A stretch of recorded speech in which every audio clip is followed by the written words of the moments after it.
This miracle, the feeding of the 5,000, we can say that it made a huge impact to the disciples, as this is the only miracle story which was said in all of the four Gospels. We all heard the story. After hearing the death of John the Baptist, Jesus withdrew to a deserted place. Why do you think Jesus did that? He wanted to be alone, as he was saddened by the news. If we are going to think of it, he was the Word made flesh. So he knew already, even before the news was reported to him. But still, why did he withdraw from the crowd? Is it because he was afraid for his life?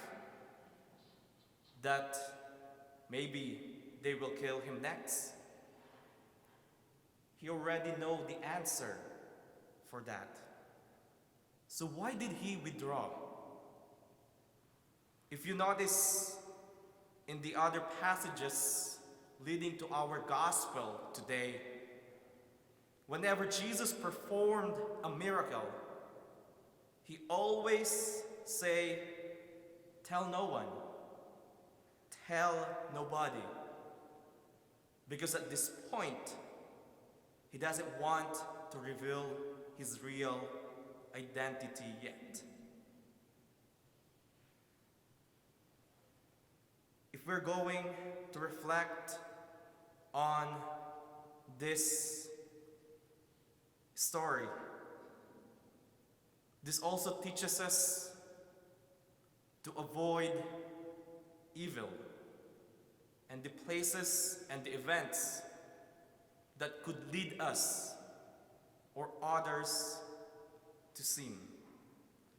What Jesus actually did by withdrawing from the people is that he wanted to avoid his persecutors so that they cannot do any more evil.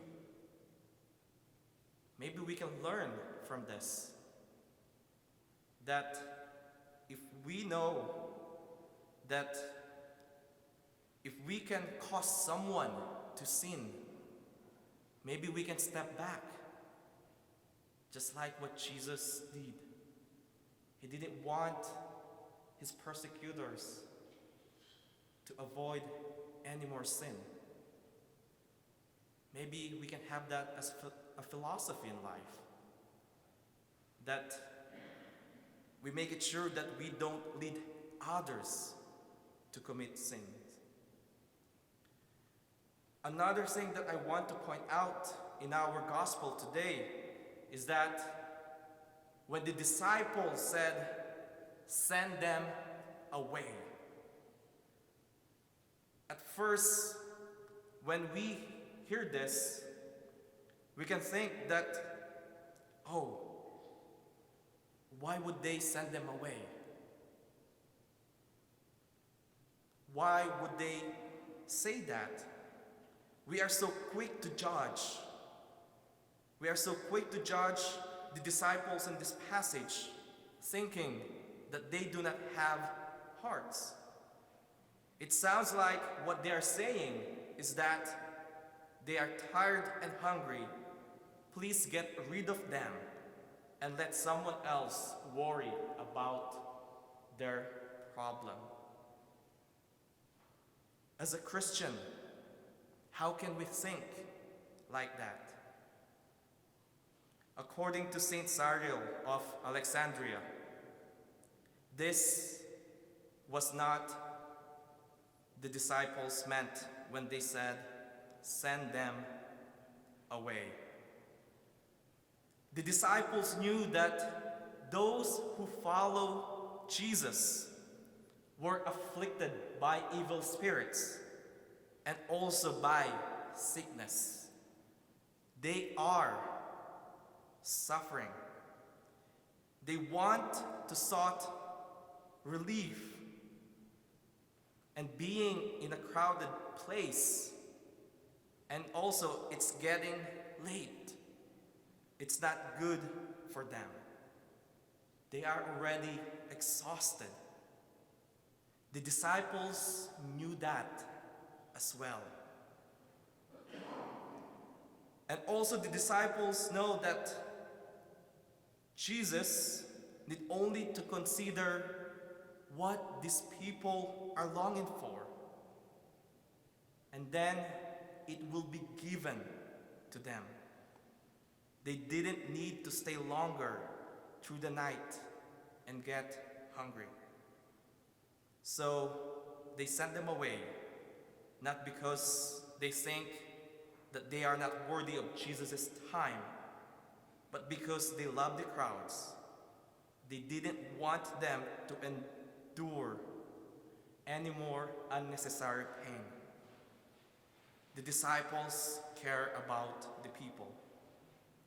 And as a disciple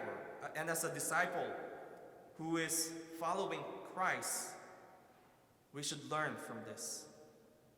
We should take care of those who are afflicted, either physically, emotionally, and spiritually. Another thing that I want to bring to your attention is how this gospel points out to the institution of the Eucharist, the Last Supper.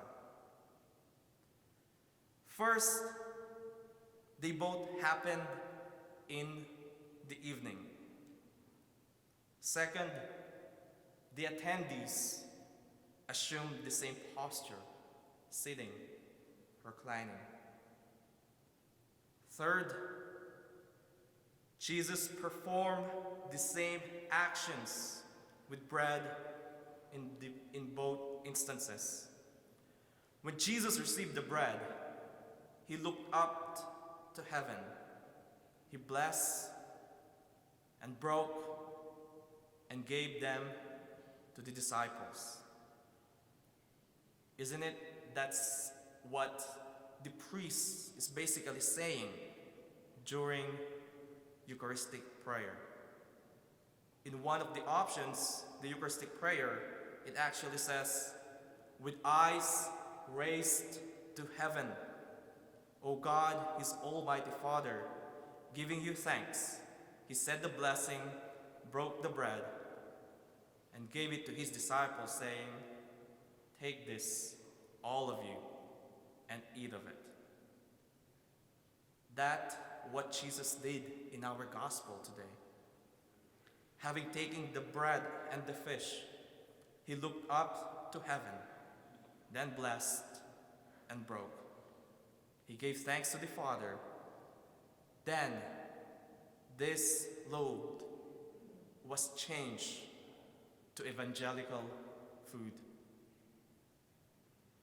Jesus looked up to heaven that he might teach them to keep their eyes focused on what actually is going on right there.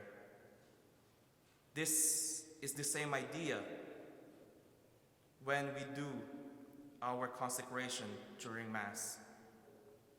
During the consecration, it is customary to ring the bells. Its purpose is that so that we can catch or draw the attention of the people to what is happening right in front of our eyes.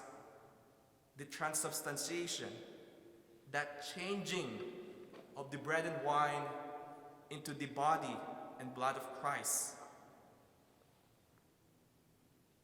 When we ring those bells, we are drawing your attention to that great mystery that is happening right in our altar. Lastly, the broken loaves were distributed as an anticipatory sign of the Eucharist to be distributed as communion to the multitude of God's people. Through this miracle of fish and loaves, St. Chrysostom says that the disciples were being taught humility, temperance, charity, to be of like mind toward one another, and to share all things in common. Jesus did this in his choice of location by providing nothing more than loaves and fish, by setting the same food before everybody and having them share in it. And after receiving the food, everybody was satisfied. Again, this says so much about our Eucharist, as Eucharist is the bread that will satisfy us. So why do you spend your money for that which is not bread, and your labor for that which does not satisfy?